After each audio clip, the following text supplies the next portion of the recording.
সম্মানিত দর্শক শ্রোতা, দেশ এবং প্রবাস থেকে আপনারা যারা সংযুক্ত আছেন আমাদের ভিডিও দেখছেন এবং শুনছেন, সবাইকে জানাই আন্তরিক প্রীতি ও শুভেচ্ছা। বন্ধুরা, কথা বলতেছিলাম স্ক্রিনে দেওয়া এই অপরূপ সুন্দর আপুটি সম্পর্কে। আপুটির জীবনের গল্প কথা নিয়ে সাজানো আজকের প্রতিবেদন।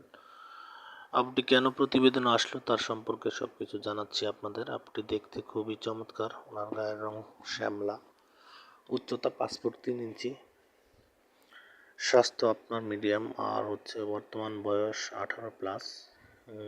বর্তমানে একটি দর্জি দোকানে আপনার সেলাই কাজ করে, আর বাসাতেও আপনার মেশিন আছে, সেলাই মেশিনের কাজ করে। আর পরিবারে ওনার বাবা আছে, বাবা একটি ক্ষুদ্র ব্যবসায়ী, মা গৃহিণী, আর ছোট একটা বোন আছে, বোনটি মাদ্রাসাতে পড়ে। তো আসলে বিয়ের বয়স পার হয়ে যাচ্ছে, কিন্তু ভালো কোনো সম্বন্ধ আসতেছে না। আর তারা খুব দরিদ্র পরিবারের, সে একজন মেয়ে।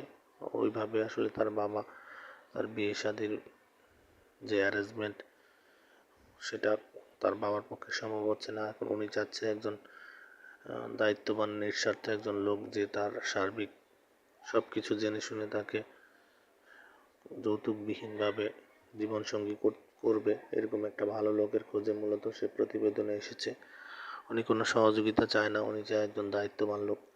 পাত্রের বয়স যদি একটু বেশিও হয় ওনার কোনো সমস্যা নেই, বিবাহিত হলেও সমস্যা নেই। উনি চাচ্ছে একজন আস্থাশীল জীবনসঙ্গী, যে তার সুখে দুঃখে সবসময় তাকে আগলে রাখবে।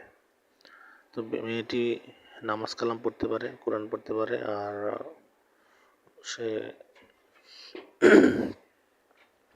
কোনো সহযোগিতা চায় না, সে চায় একজন দায়িত্ববান লোক। তো আপনারা যারা স্ক্রিনে দেওয়ার নাম্বার আছে, নাম্বারে ফোন করে ওনার মুখ থেকে ওনার নাম, ঠিকানা, ডিটেলস সব কিছু জেনে নেবেন।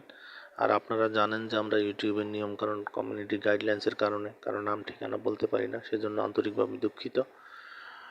তো আপনারা যারা এই ধরনের পাত্রীর খোঁজে বসে আছেন, আর বসে না থেকে অনুগ্রহ করে অতি দ্রুত স্ক্রিনে দেওয়া নাম্বারে যোগাযোগ করে ওনার মুখ থেকে ওনার সব কিছু জেনে শুনে সম্পর্ক তৈরি করতে পারেন। আমাদের চ্যানেলের সাথে ছিলেন, চ্যানেলের সাথে থাকবেন। চ্যানেলের ভিডিওগুলো যদি ভালো লাগে অবশ্যই না টেনে পুরো ভিডিওটি দেখে একটি লাইক, কমেন্ট, শেয়ার করতে ভুলবেন না। চ্যানেলটিকে সাবস্ক্রাইব করতে ভুলবেন না।